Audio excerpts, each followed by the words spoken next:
A soldier betrayed by his own family over a worthless rock, yet it was his daughter who saw in that rock a secret that stunned them all. The office of Sterling and Associates felt cold, the stale scent of old paper mixed with lemon polish pressing down on the air. Ethan Cole, a 45-year-old former Navy SEAL, sat upright in silence, waiting for the lawyer to begin. Beside him, Sophie, his 6-year-old daughter, clutched her teddy bear tightly and whispered, "Daddy, this place feels like a prison." Ethan gently squeezed her hand. Across the table, Nathan, his smug cousin, tapped his fingers on the polished wood, a half-smile of challenge tugging at his lips. Adjusting his glasses, Attorney Sterling cleared his throat, his gravelly voice filling the room. "We will begin with the last will and testament of Mr. Richard Cole." That name cut through Ethan's memory like a blade. Grandfather. The man he remembered only in fragments, the sharp scent of sea salt, a calloused hand resting heavily on his shoulder, a laugh that rumbled like stones rolling in the tide. The image flared for a moment, then faded back into emptiness. It had been 15 years since they last met, the day Ethan joined the military against his family's wishes. Sterling's steady voice droned on listing assets, company shares, real estate, lucrative investments. Every single one, without exception, was left to Nathan. With each item passed along, Nathan's smile widened, his eyes glowing brighter, his sidelong glances at Ethan and little Sophie as sharp and gilded as daggers. Sophie didn't understand all the dry financial jargon, but she noticed one thing: the name Nathan kept repeating while her father's name never came up. She lowered her head, hugging her bear tighter against her chest, her tiny lips pressed into a thin line. "They're taking everything from us, aren't they, Daddy?" she whispered. Ethan only gave a slight nod, his eyes cold as ice. Then Sterling paused. He looked up, fixing Ethan through the lenses of his glasses. For just a second, something unreadable flickered in the lawyer's aging eyes. "To my grandson, Ethan Cole." He stopped for a beat.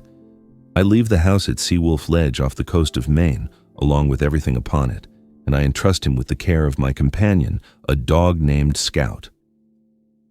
The heavy silence shattered as Nathan burst into laughter. It was loud, metallic grating, like iron striking iron, filling the room with open mockery.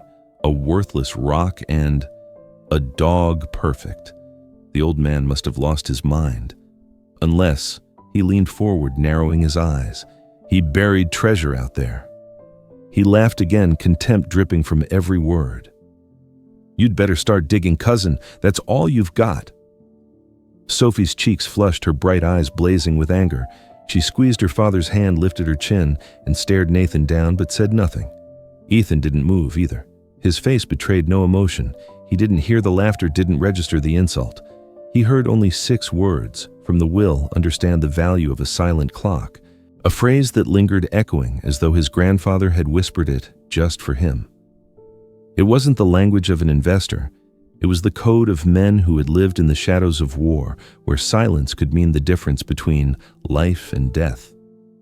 Nathan stood abruptly, strutting out his expensive cologne, mixing with the must of old paper, leaving behind echoes of laughter and the bitter taste of scorn. Sterling leaned closer to Ethan and Sophie, his voice dropping low, almost like a message meant only for them. "Your cousin misunderstood. Richard Cole was no ordinary man. What he left you is not a burden, but a responsibility." He slid a folder across the table. Inside, a map of Seawolf Ledge, a contract with a local fisherman named Sam, and detailed instructions for caring for the dog. Sophie leaned over, eyes sparkling as she spotted the tiny dot out in the ocean. "Daddy," she pointed at it, "is that our new home, like an island just for the 2 of us?" Ethan studied the map, then looked down at his daughter. In his eyes, something Nathan would never understand, a fragile yet unshakable belief that perhaps this so-called worthless place was not an ending at all, but the beginning. For him and for Sophie. The long drive north through Maine felt like a slow ritual of cleansing. Mile after mile, the suffocating air of the city, where Nathan's mocking laughter still lingered, was left farther behind. Ethan's battered pickup truck growled along the highway, its frame shuddering but stubborn, much like its owner. Sophie sat in the passenger seat, her small face pressed against the window, wide blue eyes following the changing scenery. First came the clustered skyscrapers, then smaller towns, then the roadside diners and gas stations grew sparse until nothing remained but sky stretching wider and forests rising taller. With each mile, the trees grew denser, the shadows deeper, the heavens opening their arms to welcome them. The constant noise inside Ethan's head, the lingering aftermath of his SEAL years where he had been trained to react to the slightest shift, finally began to ease. In its place came only the steady hum of the engine, the hiss of wind against the glass, and Sophie's soft voice. She sang little children's tunes, stopping now and then to ask in her clear high tone, "Daddy, are we almost there?" Ethan glanced at her, the faintest smile tugging at his rugged face. His calloused hand reached over to tousle her golden hair. "Almost, sweetheart. Just a little longer." Sophie nodded, hugging her teddy bear tighter, her legs swinging to the rhythm of the wheels. By the time a damp gray dusk settled in, they had reached Bar Harbor, a small fishing town clinging to the edge of the Atlantic. The air was heavy with salt, mingled with the resin of pine and the briny breath of the falling tide. To Ethan, it was the scent of memory of childhood days with his grandfather. To Sophie, it was the fragrance of beginnings, a doorway into a new world. Following the instructions from Sterling's file, Ethan made his way to an old wooden pier. A dim yellow bulb hung overhead, casting its glow on a man bent over mending nets. This was Samuel Harris, the fisherman Richard Cole had trusted. Everyone simply called him Sam. Sam's face was tanned and weathered, deep creases carved by wind and time. His thick sweater was stained with oil, his rough hands moving with surprising deftness as he wove the net. Hearing footsteps, he looked up, pale blue eyes scrutinizing, as if to see straight through the stranger before him. "You must be the Cole boy," he said, his voice gravelly like stones rolling on the seabed. "Ethan," he corrected, offering his hand. "And this is Sophie, my daughter." Shy Sophie tucked her face against her father's arm, peeking out with curious eyes. Sam didn't push. He only gave a small nod before gripping Ethan's hand firmly. The handshake was surprisingly strong, as though testing his resolve. "Your grandfather was a good man," he said slowly. In his gaze flickered something that was hard to name, part respect, part remembrance. At the end of the pier, a small motorboat waited. Its peeling green paint revealed scars of waves and hidden rocks, but it floated steady as though long accustomed to the ocean's hardships. And at the stern, motionless as stone, stood a large dog. Its thick gray and white coat resembled winter seafoam ears, pricked amber eyes glowing in the twilight. Scout. Sophie held her breath, her teddy bear forgotten in her lap. Scout's gaze fixed on them, no bark, no wag, just watchful like a sentry. Ethan stepped closer to the boat's edge, his voice carried softly by the breeze. "Hey, Scout. I'm Ethan, and this is Sophie." Scout tilted his head, then rose slowly. He padded to the edge of the boat, heavy paws touching the worn fiberglass with no sound. For a tense moment, man and dog locked eyes, blue meeting amber. Then, Scout lowered his head, pressing his cold nose into Ethan's outstretched palm. Sophie swallowed, summoning her courage, and reached out her tiny fingers. Scout turned, gave a gentle lick. Sophie giggled, bright and musical like bells. Scout's bushy tail gave a tentative wag. The bond was sealed. Sam helped them load supplies aboard crates of food, basic tools, and a rough canvas bag with the few belongings Ethan and Sophie carried. He showed Ethan how to start the old diesel engine coughs, once then runs, and laid a heavy hand on his shoulder. Hard living out on the rocks. But your grandfather, he saw something out there. Hope you find it. The boat rumbled away from the pier engine, growling, leaving behind the warm lights of town. Ahead stretched only the gray expanse of sea. Scout stood at the bow, a noble silhouette against the darkening sky, nose lifted into the wind. Sophie sat in the middle, hair, flying eyes glowing. "Daddy, it feels like we're flying," she cried. Ethan smiled, a rare, honest smile, the first in many months. 20 minutes later, Seawolf Lega emerged from the mist, a jagged outcrop of black granite rising from restless waters. Perched on its highest point clung a crooked wooden house so precarious it looked as though one strong gust might send it tumbling into the sea. In Ethan's mind, Nathan's jeering words echoed a worthless rock. But when Sophie squeezed his hand and whispered, eyes shining, "Daddy, it looks like a castle from a fairy tale," Ethan looked from his daughter to the sagging house. To him, it was a trial. To Sophie, it was a dream. And perhaps both were true. They steered into a sheltered cove where the waters calmed. The hull scraped against stone with a groan. Scout leapt first, landing sure-footed on the slick rocks, then turned back, waiting patiently. Ethan lifted Sophie onto the ledge and climbed after her. The wind slapped their faces sharp with salt. Step by step, they climbed toward the house. Up close, the decay was clear boards, bleached gray windows clouded with salt, one shutter dangling loose, banging mournfully against the wall. Ethan pushed open the door. The hinges shrieked in protest, long and weary. Inside, the room was bare, filled with dampness, and the tang of salt shadows clinging to every corner.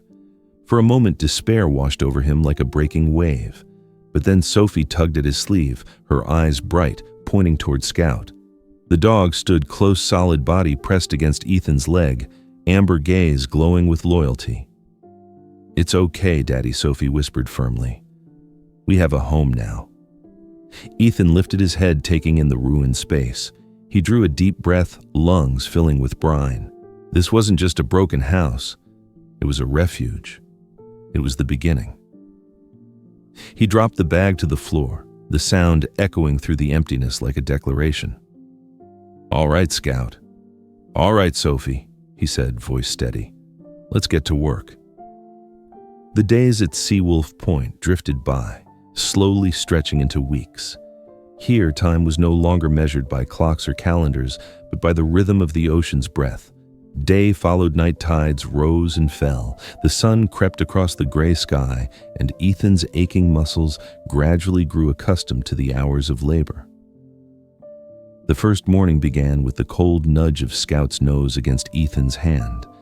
Before he could rise, he saw Sophie, her golden hair tousled, her eyes still heavy with sleep, pushing herself up from the rickety wooden bed they had set up together the night before.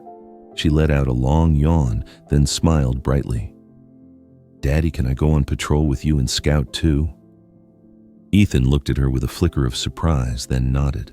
He took her small hand and led her outside. And so their first morning began with a walk around their granite kingdom. He checked the boat's mooring, making sure the rope was firmly tied around the slick rock. Scout climbed to the highest point, standing like a bronze statue, ears pricked, eyes scanning every shift in the wind. Sophie trotted along, her little shoes stained green with moss, pausing to scoop up a seashell or a smooth pebble and tuck it into her pocket. She proudly showed her treasures to Scout, who only gave her a solemn glance and a snort as if in approval. The house, the crumbling fortress, demanded constant care. Ethan replaced rotted planks on the porch, fixed the loose shutters, and carefully scraped the salt crust from the window frames. Hammer strikes and the screech of screws echoed in the wind. Sophie sat nearby, eagerly passing him nails and small bits of wood. "I'm your helper," she said with pride. Chief Assistant Ethan corrected. Sophie burst into laughter, her voice ringing through the cold emptiness like a shaft of sunlight. Each swing of the hammer, each turn of the screwdriver no longer jarred his nerves the way the city's noise once did. Here it was the sound of building, of renewal. When fatigue set in, Sophie would curl up under the porch, Scout at her side, the dog's big head resting on her lap like a warm pillow. Watching them, even in his weariness, Ethan felt his heart lighten. The panic that once clung to him, memories of ambushes, suffocating nights, was fading. They still came, but weaker now, like echoes from a faraway place. And whenever he froze, breath-ragged, Sophie would whisper, "Daddy, breathe with me." 1, 2. Her tiny fingers counted the rhythm, gripping his hand tightly. Scout would rest his head on Ethan's knee, his breathing slow and steady. Together, their three breaths wove into one, holding back the storm inside Ethan and pushing it away. Their food supply grew with the help of the sea. In an old wooden chest, Ethan found a fishing rod and tackle box. He often cast his line from the rocks on the western side. Scout sat motionless beside him like a sentinel, while Sophie nestled between them, eyes fixed on the bobber. "Daddy, when the fish bites, can I reel it in?" "We'll reel it in together," Ethan replied. And when the line suddenly went taut, all three pulled with all their strength. Sophie's laughter rose louder than the crashing waves. They grilled the fish over a small fire at the cliff's edge, the aroma drifting through the salty air. Sophie ate while carefully picking apart tiny morsels to share with Scout, who accepted each bite with patient dignity. One afternoon, Ethan was bent over repairing an old writing desk in the corner. Sophie was busy exploring the house. She opened every squeaky cupboard, rummaging through the rotting drawers. Suddenly, she cried out, "Daddy, this one's stuck tight." Ethan came over. It was an old drawer jammed shut. He had to pry it open with a crowbar. Inside wasn't junk, but a carefully wrapped stack of parchment-thick leather-bound journals written in neat, precise script. He opened the first page. It wasn't a diary of confessions, but meticulous records, tide charts, current speeds, sketches of migrating birds.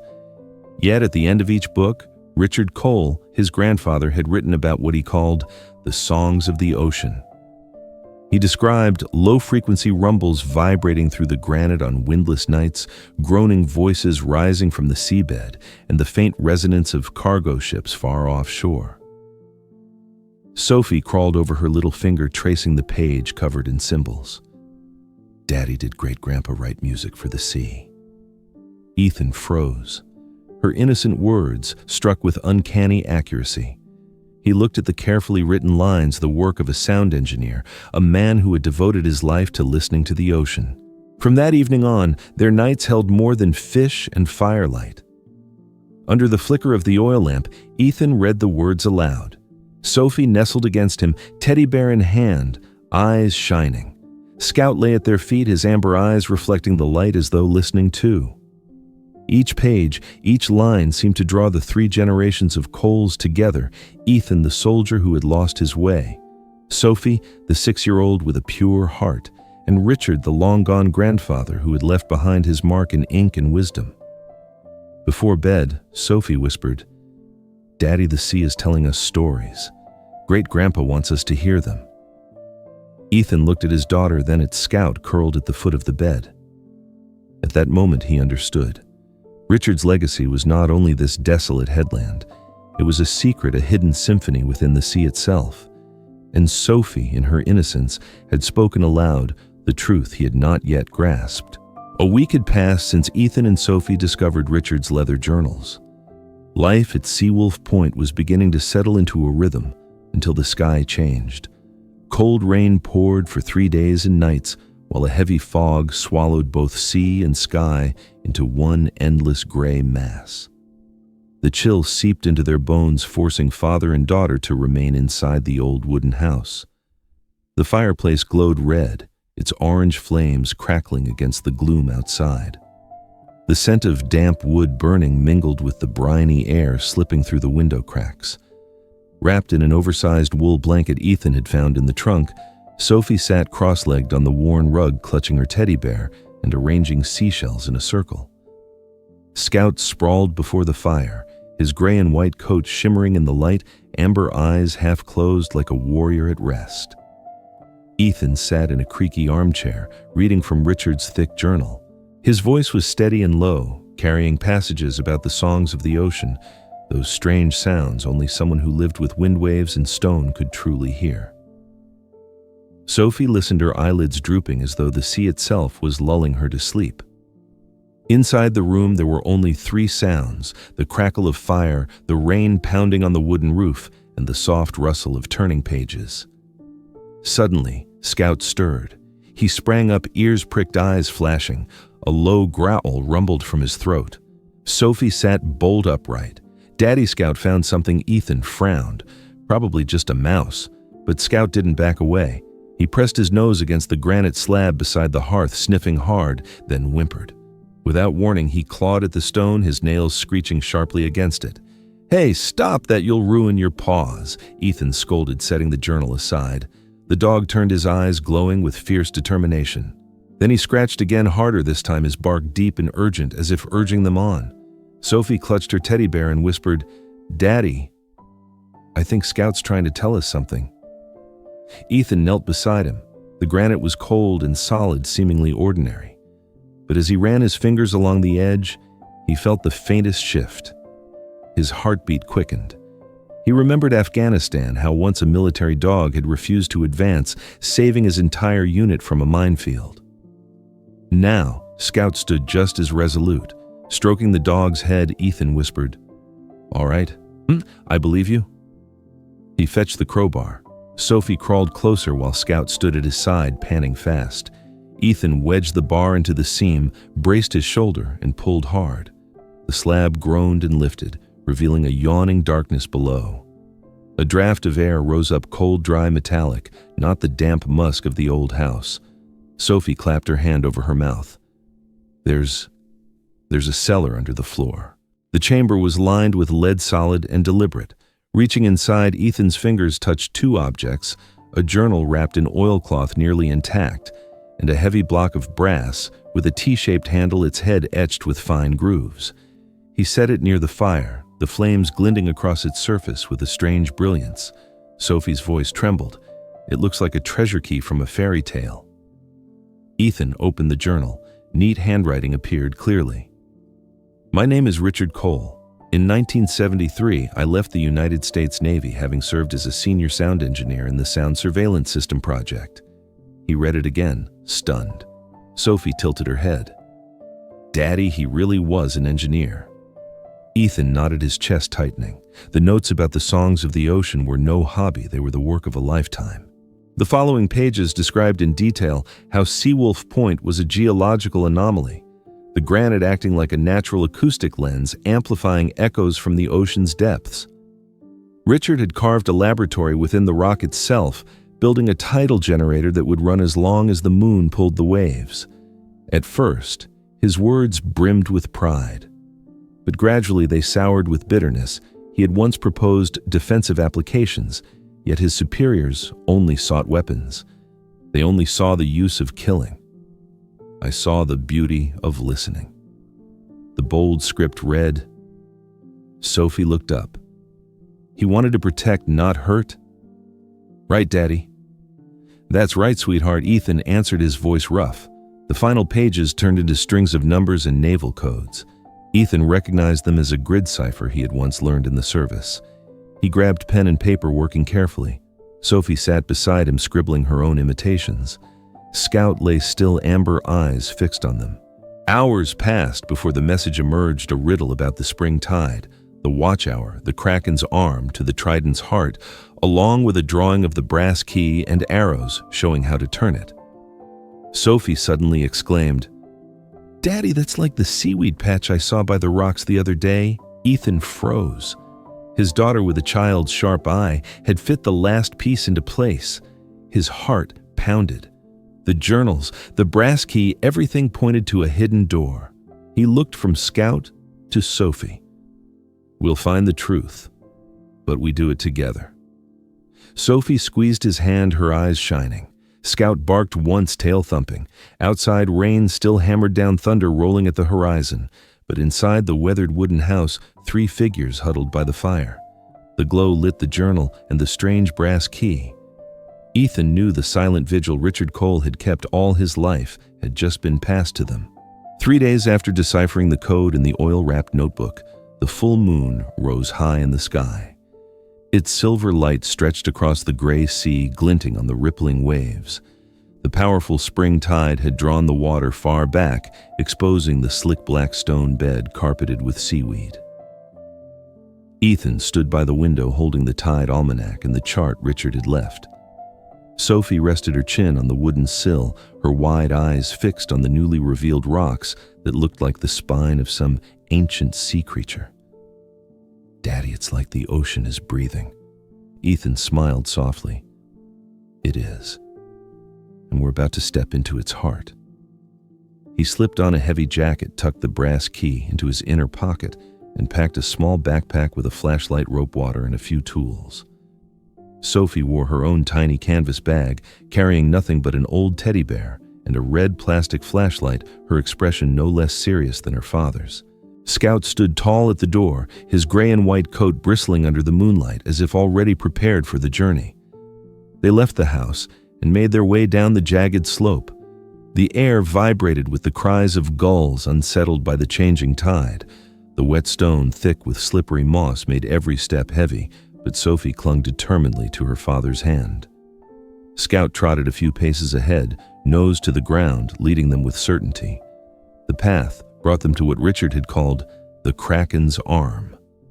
Before them, a swath of dark brown kelp rose from the night sea, curling like tentacles around a trident-shaped cliff.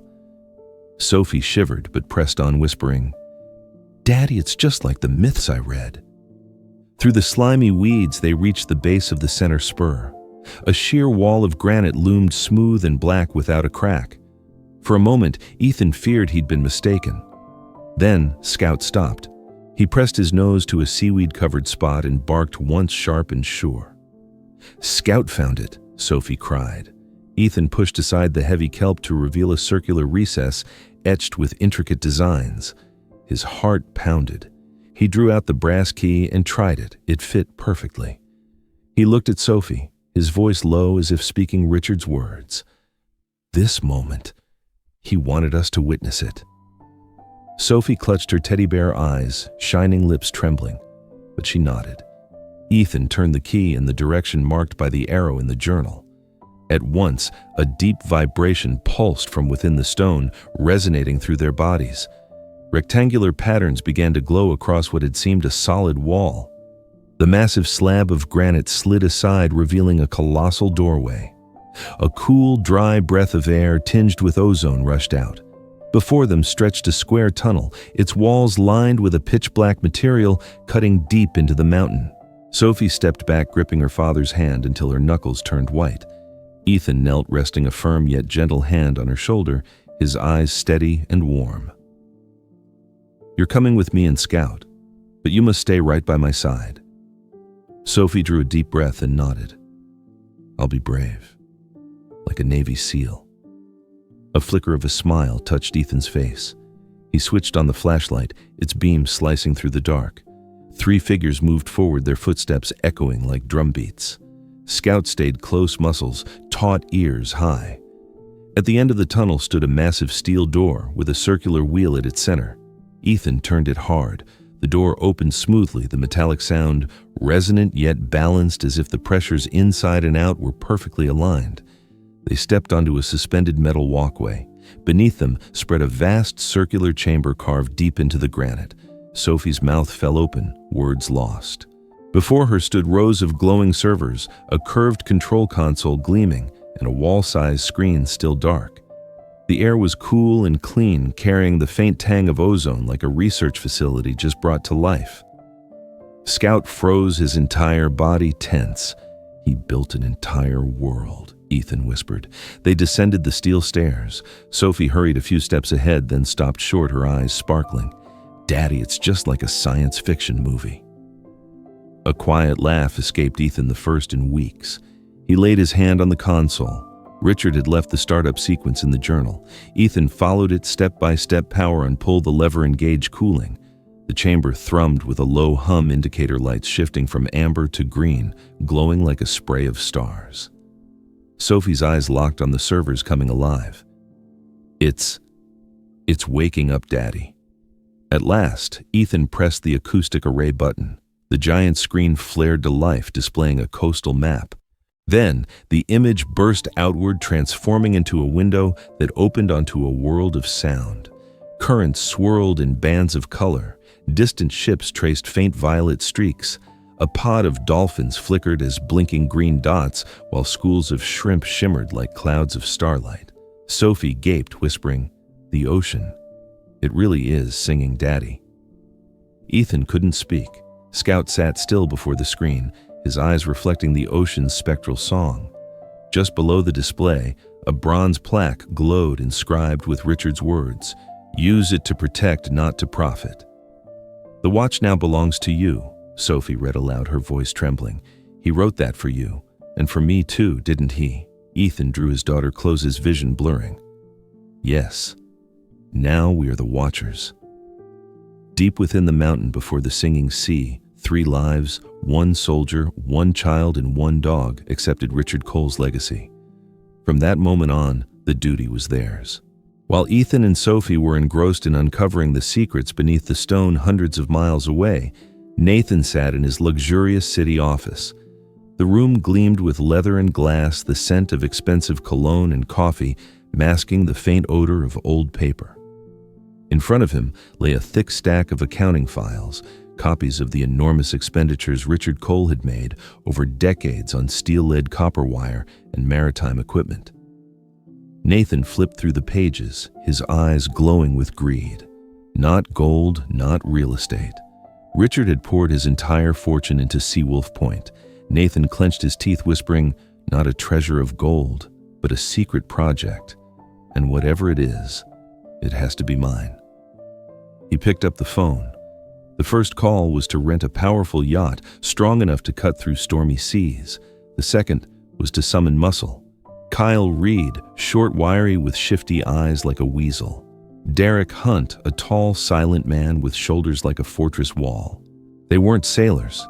They were weapons. Nathan wanted a crew that could crush Ethan if necessary. 2 days later, the skies off the coast of Maine bruised purple like an old wound. A sleek yacht sliced through the waves, carving sharp white wakes. Nathan stood at the bow, his rainproof coat drawn tight, his face lit by a thin smile. Stretching out his arms, he shouted into the wind, "The kingdom of that wretched soldier is about to change hands." On the rocky ledge, Ethan was mending nets with Sophie. The little girl tied knots, eagerly humming a children's song. Scout lay beside them, ears pricked.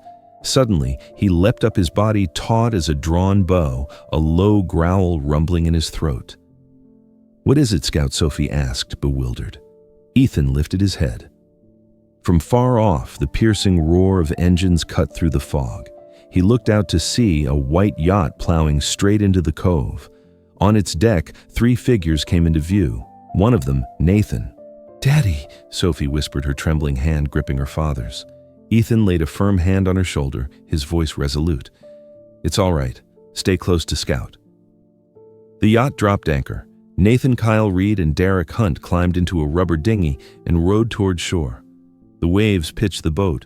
Nathan nearly slipped but forced his chin high, a crooked smile on his lips. "Ethan," he called, his voice a mix of false warmth and arrogance. "Dear cousin, how fortunate to find you here." Ethan didn't move. Scout stepped forward, hackles raised, growling steadily. Sophie clung to her father's back, eyes wide. "What do you want, Nathan?" Ethan asked, his voice cold as the sea wind. "I want what should have been mine." Nathan pointed toward the weather-beaten shack. "I know grandfather poured his fortune into this place. Technology, secrets, treasure, whatever it is, it all belongs to me. And you," he sneered, "you can keep the rotten wood." "There's nothing here for you," Ethan replied, each word hard as stone. "Turn back while you can." Nathan arched an eyebrow, signaling Derek Hunt to advance, but before the giant could move, the sky erupted. A thunderclap boomed like cannon fire. The wind whipped fiercely, salt stinging their faces. In minutes, the blue sky twisted into a churning black-purple mass. The sea reared in walls, crashing against the cliff and making the granite shudder. A storm had struck, sudden and merciless, like a slap from the sea god. Nathan spun around, glaring at the yacht rocking violently in the bay, tossed like a toy about to shatter. Kyle Reed screamed, "We're trapped." Derek Hunt gripped the strap of his raincoat, his face pale. Sophie burst into tears, clutching her father's leg. "Daddy." "I'm scared." Ethan scooped her up against his chest, his voice steady and deep. "I'm here. We'll be all right." Scout stood, bristling eyes blazing. Suddenly, he threw back his head and howled a long, haunting, primal cry that seemed to pierce the rock and weave itself into the storm. Ethan froze. Richard's warning echoed in his mind. When the stone reaches its limit, The dog will howl to signal danger. Just then, a window of the shack shattered. Seawater surged in, drenching them in icy spray, toppling furniture. The house groaned, its roof timbers cracking on the verge of being torn away. "We've got to get inside," Nathan shouted. He jabbed a finger, ordering Derek Hunt to ram the door. Once, twice, the wooden hinges splintered. A wave slammed through the room, cold as the hand of death. Ethan knew they couldn't shelter there. He roared over the wind, "Follow me if you want to live." Clutching Sophie, he lunged toward the fireplace. Scout bounded beside him. Ethan heaved aside the granite slab, the hiding place where he had once found the journal and the key. A dark passage yawned open. He lowered Sophie in first. Scout leapt after. Then he barked, "Go now!" Kyle Reed and Derek Hunt, pale and stripped of bravado, stumbled down. Nathan clung close, shouting, "Where are you taking us?" To the only place still standing, Ethan snapped. He dragged the slab back into place just as a colossal wave smashed half the roof into splinters. The crash of wood drowned out the thunder. Outside, the storm howled. Inside, they slid down the hidden passage, breath-ragged water hammering against the stone above, boots slipping on wet rock. Sophie clung to her father's neck, her small face pale, but her eyes shining in the dark. "Daddy, I believe in you. I believe in Scout." Ethan held her tight, nodding. "And I believe in you, little one." The massive steel door slammed shut behind them. The vast research chamber blazed to life, rows of green lights flaring across the servers, the giant curved screen flickering on. Nathan, Kyle Reed, and Derek Hunt collapsed onto the floor, soaked and shaken, eyes wide with fear. But when they looked up, they fell silent. Before them stretched the treasure Nathan had dreamed of, not gold or jewels, but a creation far beyond its time. Rows of machines-controlled panels and an ocean of sound blooming across the screen like another world. Nathan's mouth dropped open, his eyes bloodshot with greed. My God, he actually did it. Sophie stood at her father's side, teddy bear in hand, her gaze fixed on Nathan with suspicion. For the first time, she understood greed could drown a man, but faith and courage would keep one standing. If it were you, would you choose to run or to stand and face the storm with family as Ethan did? The howling wind outside was cut off by the heavy steel door. Inside the cliff, the storm no longer raged, only the steady low hum of the research system slowly coming back to life remained. Scout's warm breath rose and fell at Ethan's feet, slow and steady. Sophie sat huddled in the passenger chair, a thin blanket draped across her, clutching her stuffed bear, her wide blue eyes scanning the vast chamber. In another corner, Nathan, Kyle Reed, and Derek Hunt crouched together. Their clothes were drenched faces, pale after their desperate flight through the storm. They had stepped into something Nathan himself could never have imagined, not even in his wildest fever. Dream rows of servers glowing like city streets at night, a curved control panel sparkling with lights, and a massive screen that covered the wall. Nathan shot to his feet, his eyes blazing with feverish greed. That old man, that madman, built an entire world. Ethan didn't answer. He gently settled Sophie into the chair, squeezing her hand. "Sit beside me. Don't be afraid.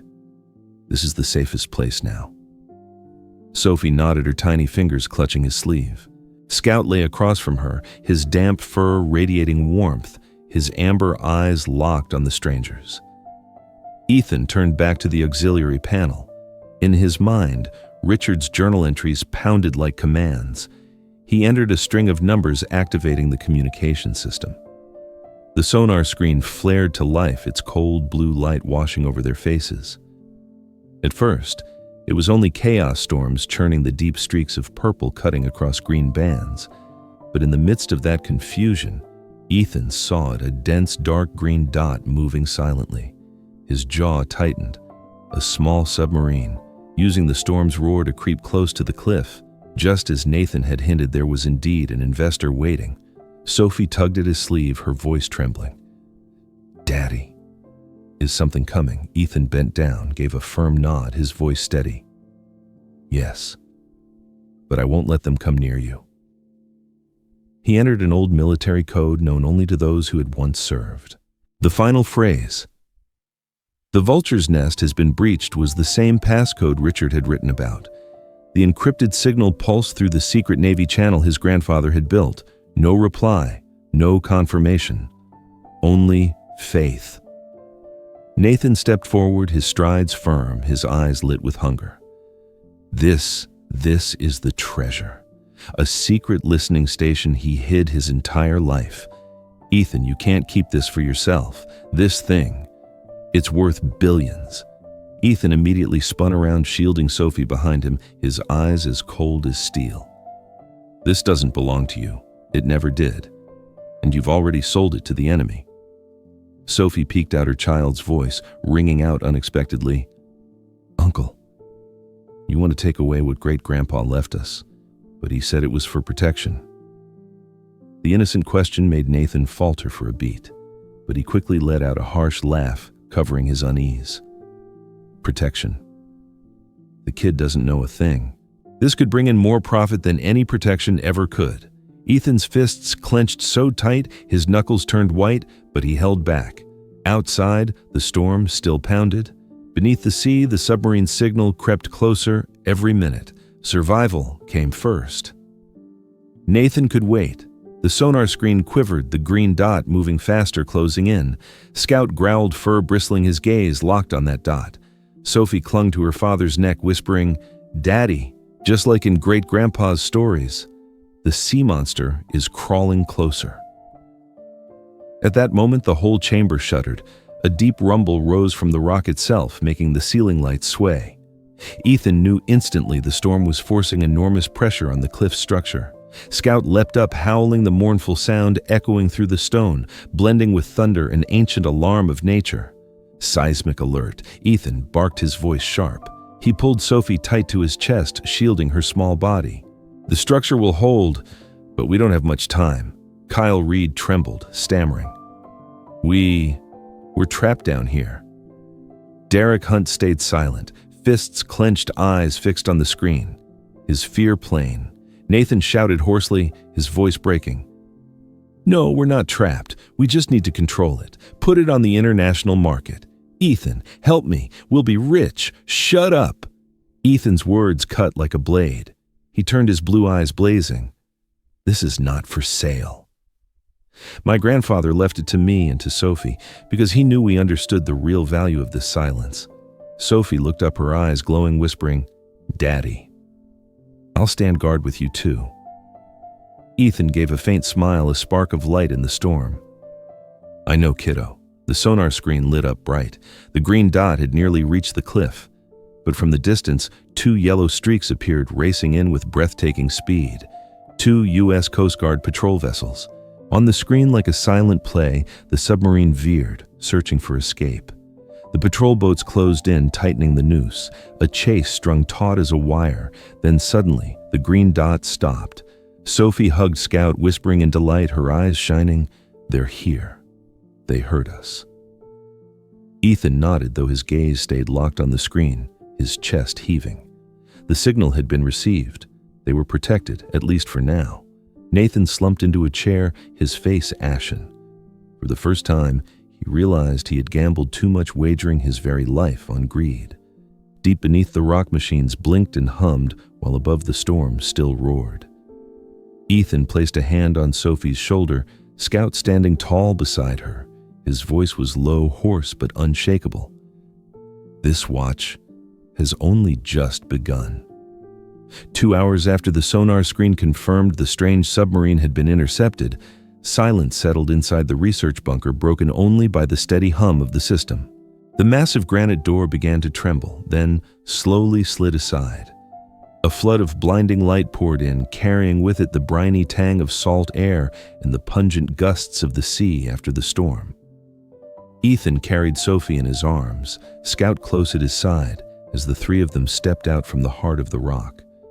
The harsh sunlight of the storm's dawn fell across the cliff, illuminating a scene of devastation, as if the world itself had been scoured clean. The little wooden cabin where they had once slept, cooked meals, and read through the journal was gone. Nothing remained but a few broken planks wedged in the rocks swaying weakly in the wind. Pools of rain and seawater filled the cracks, carrying the stench of seaweed salt and rotting wood. Sophie clutched her stuffed bear tightly to her chest, her eyes brimming. She whispered, her voice breaking, "Our home. It's gone." Ethan squeezed her shoulder gently, his gaze fixed firmly on the brightening sky and sea ahead. "That was never truly our home, sweetheart. We have another now, one far stronger." Scout stood tall beside them, head held high. His amber eyes shone in the sunlight, reflecting the image of the new guardians of Seawolf Point. Down in the bay, a U.S. Coast Guard patrol vessel lay anchored. Sailors in uniform lined the deck, fully armed, their eyes turned upward to the cliff. At once, a motor launch was lowered into the water and sped toward the rocky landing. Nathan Kyle Reed and Derek Hunt, one trembling, the other staring at the ground, were escorted away without resistance. Their waterlogged clothes now carried the stench of brine, their faces etched with defeat. Nathan looked back, his eyes flickering with a trace of plea, but Ethan only gripped Sophie's hand tighter and remained silent. Sophie looked at him, her clear, innocent gaze cutting like glass, as though she could see straight through the mask of greed. The 6-year-old needed no curse. That look alone was enough to make Nathan bow his head, unable to meet her eyes. Minutes later, a massive gray Navy transport ship appeared on the horizon, moving steadily into the bay. The American flag whipped fiercely in the post-storm wind. When the ship had anchored, a silver-haired man, late 60s, stepped down the gangway in immaculate uniform. His stride was steady, commanding. His eyes were bright, kind, yet carrying an unmistakable authority. He looked up at Ethan. Ethan Cole. Yes, Ethan stood tall. Beside him, Sophie still held his hand tight, scout alert but silent. "I am Admiral Thomas Walker," the man said, his voice deep and clear. "Your grandfather and I once served together on the SOSUS project. I received your signal. Only Richard ever called it the vulture's nest." Ethan nodded, his chest heavy. His grandfather and this man had shared a secret the family had never known. Thomas cast a glance at the entrance to the bunker, his eyes glimmering with respect and nostalgia. "We always wondered what he had built here. Now I see. And I'll tell you, this is technology ahead of its time, an invaluable asset, but one far too sensitive to ever fall into the wrong hands." Sophie looked up, clutching her bear, her voice small but clear. "Sir, Great-Grandpa said it had to be used to protect, didn't he?" Thomas froze for a moment, then he gave a gentle smile. He knelt down eye to eye with the little girl. "That's right, child. Your great-grandfather was right. And so is your father. It's people like you who can keep that promise." Sophie nodded solemnly, her eyes glowing like a small flame kindled in the storm. Ethan felt his throat tighten. He turned to Thomas, his voice firm, restrained. "My grandfather left this place to me and to Sophie. He knew we understood its value." Admiral Thomas rose, adjusting his epaulette, his voice solemn, like issuing a command. "The Navy will sign a special civilian contract with you. You will be the sole guardian and operator of this station, your duty to keep listening and to protect." The cool post-storm breeze swept through, carrying away the stench of seaweed and salt, leaving only the clean freshness of the sea after the storm. Ethan lifted his eyes to the horizon, where the sun was breaking through the last shreds of dark cloud. Scout pressed against his leg, silent as living stone. Sophie still gripped her father's hand, her young eyes alight with new faith. The sting of rejection, the ghosts of war, the weight of loneliness all seemed to vanish with the storm. On the rock once mocked as worthless, Ethan found a new purpose. And Sophie, just 6 years old, stood as living proof that Richard Cole's greatest legacy was not steel, copper, or technology, but a single promise to protect and never betray.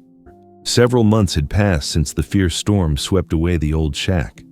The sea still murmured, the ocean wind still whistled around the rocky ledge, but Seawolf Point now wore a new face. Upon the bare black stone, a solid structure had risen, a fortified steel observation post, storm-proof glass windows, and a gleaming alloy roof that caught the sunlight.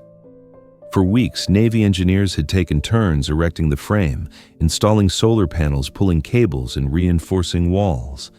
Ethan was always there, his calloused hands gripping the hammer, lifting planks, working as if he were building not just a station, but a new life of his own. In her yellow coat, Sophie darted around the construction site. She tied up strips of colorful ribbon, calling them her victory flags. Scout trailed her closely, half guard dog, half playmate. "Daddy, this will be my room, right?" Sophie pointed toward the eastern corner where the window opened straight to the sea. "That's right, kiddo," Ethan replied, wiping the sweat from his brow. "You'll have your own bed, a desk, and every morning you can watch the sunrise." Sophie beamed, hugging her worn-out teddy bear and proudly showing it to Scout. The dog wagged his tail, amber eyes glowing in agreement. Inside the research chamber, Ethan's duties were now clear, checking the control panels, monitoring sonar signals from the depths, recording notes, and sending regular reports to the mainland through secure channels. But most importantly, he'd found a piece he once thought lost. Every morning, Sophie was the first to wake. She'd rush into the control room, climb into the swivel chair, and wait for her father to switch on the system. "Daddy, what's the sea saying today?" she asked eagerly.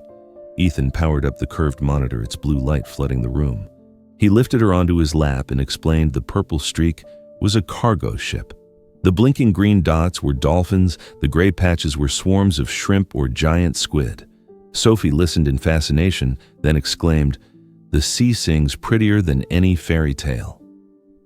Scout lay at their feet, ears perked, eyes intent as if he too were listening. Ethan knew in his heart this was his true family, a once-lost soldier, an innocent child, and a loyal dog together, keeping Richard Cole's promise. Sometimes old memories returned, explosions, fallen comrades, or Nathan's greedy eyes when he was taken away in chains. Yet the moment Sophie laughed, the darkness melted. One afternoon, while father and daughter swept the station floor, Sophie suddenly asked, "Daddy, why did great-grandpa choose you and not Uncle Nathan?" Ethan fell silent, his eyes fixed on the silver sea. Because he knew who would listen, he answered softly, "Nathan only wanted to take. But me and you, we protect." That's what he believed in. Sophie nodded, gripping his hand tightly. "Then I'm a guardian too, right?" Ethan bent down with a smile. "Yes, you're Daddy's little guardian." At sunset, the three of them often sat out on the porch. Sophie wrapped in a blanket, her head resting on her father's shoulder. Scout sprawled across the doorway, silently watching the sea glow red. Ethan sipped hot tea, breathing in the salty wind. Sophie cried out, "Look, Daddy, the clouds look like whales." He chuckled, pulling her close. To him, there was no need for gold or city lights, only this moment. From time to time, a U.S. Coast Guard vessel stopped by. The young sailors waved, and Sophie waved back with both hands, her laughter ringing like little bells. To them, Seawolf Point was no longer a mysterious outpost, but a trusted station and the home of a small girl and her brave dog who had once helped keep a national secret. In a new notebook, Ethan began recording entries as Richard once had. But this time, the pages also bore Sophie's doodles. Dolphins leaping through waves, Scout with his ears up a blazing red sun. These records weren't just data, but living proof that the station existed to safeguard a family. One night, Ethan wrote his final line and closed the notebook. Sophie had dozed off in her chair, her teddy bear slipped to the floor. Scout curled up at his feet, breathing steadily. Ethan gazed at them, his little guardians, and felt lighter than ever. The silent watch Richard Cole had left behind measured not only the rhythm of the sea, but the heartbeat of a home. On that rocky point once deemed worthless, Ethan had found everything: purpose, peace, and a true home. If you could start over, would you choose the bustling city or a quiet home on the rocks? A year had passed since the fateful storm. On the mainland, people counted time by calendars. At Seawolf Point, Ethan and Sophie marked the days by the tides, the blazing sunrises, and the diary pages filled with handwriting and a child's playful doodles. The new observation station stood like a fortress on the black rock, gleaming steel walls. thick storm-proof glass reflecting the waves, and a wide porch where father and daughter could watch the rain without fear of the wind. Inside, everything was warm, dry wooden floors, sturdy tables and chairs, shelves stacked with maps, notebooks, and even comic books the sailors had brought for Sophie. At 6 years old, with a blue ribbon in her hair, Sophie was now fully accustomed to life here. Every morning she drew the curtains, breathed in the salty air, and exclaimed, "Daddy, the sea smells fresher today than yesterday." Ethan chuckled while Scout was always close by, ears alert, amber eyes sharp. To Sophie, he was both a playmate and her special protector. Around his neck she had tied a scarf with childish scribbles, "Guardian number 2." Every day Ethan kept his routine, switching on the sonar logging signal, sending reports. He no longer worked alone. Sophie perched on the swivel chair, watching intently as the lights flickered across the screen. "Daddy, is that bluish-green streak a whale?" "That's right, a pod of humpbacks migrating. Want to hear them?" He switched to the audio channel. The room filled with the deep, resonant songs of the sea, like a grand ocean symphony. Sophie closed her eyes, whispering, "It's like great-grandpa is telling us a story." Ethan smiled. His daughter had turned dry technology into a fairy tale of the ocean. The visits from the Coast Guard patrols always brought joy. Young sailors carried male children's books and sometimes small toys for Sophie. In return, she sent them drawings Scout with his ears up her father at the control panel or the proud station on the rock. These were pinned on the unit's bulletin board as proof that Seawolf Point was not only an outpost, but a home. As the sun dipped crimson into the sea, father and daughter often sat on the wooden porch. Sophie hugged her teddy bear, her face serious. "Daddy, when I grow up, can I keep watch too?" Ethan paused, his heart tight. He stroked her hair, his voice low. "Of course. But I hope you'll only keep watch with your heart, not with the loneliness that great-grandpa and I once knew." Sophie wrapped her arms around him, whispering, "I'm not lonely. I have you. And Scout." Scout lifted his head and gave a quiet bark, as if agreeing. Time turned with the seasons. In winter, the north wind howled against the cliffs, while inside the fire crackled, and Sophie, wrapped in blankets, listened to her father's stories. In spring, seagulls returned to perch on the porch, and she greeted them like old friends. In summer, golden sunlight poured across the wooden boards, Scout lazing in the shade. In autumn, maple leaves from the mainland blew in with the wind caught in the nets hung to dry. A circle closed, opening to a new peace. One early spring morning, the dawn painted sea and sky in shades of gold and orange. Ethan carried Sophie onto the porch. She rubbed her eyes, then smiled as the warmth of the sun spread. "Daddy, today the sea sings a happy song." "Yes, kiddo," Ethan replied, eyes fixed on the horizon, "and we'll keep watch over it. Always." Scout sat tall, ears sharp to the morning breeze. On that rocky outcrop once deemed worthless, 3 small lives, a soldier, a little girl, and a loyal dog, had found a home, a purpose, and eternity in a silent promise. Keeping watch, not with weapons, but with love, not to possess, but to preserve. And so their silent vigil had only just begun. From the stifling courtroom to the cold cliffside, we've witnessed the journey of a war-worn veteran, an innocent child, and a faithful dog rebuilding the meaning of home. The world may have dismissed it as a worthless rock, but to them it became a beginning, a place where listening mattered more than greed, where silence carried promises. This story reminds us that legacy isn't measured only in money or shares.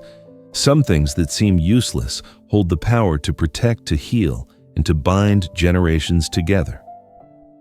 Richard Cole left behind no gold or jewels, but a challenge to listen to the sea and to guard what is unspoken. Through her innocence, Sophie helped her father realize that this legacy was not only a responsibility, but an opportunity to rebuild a home. And what about us? How many times have we chased after something grand and forgotten the simple, lasting things? How many times have we overlooked the worthless rock right beside us, where treasures greater than wealth are hidden? Ethan, Sophie, and Scout's story shows us that love, trust, and loyalty are the treasures money can never buy. And you, what is the treasure you most want to protect? A family, a memory, or a promise? Share your thoughts. And don't forget to guard your own treasure, no matter how small, for it may be the very thing that carries you through every storm. If this story has touched your heart, leave a comment and subscribe to the channel so together we can spread the message the wicked will be punished, but those who keep kindness alive will always be rewarded.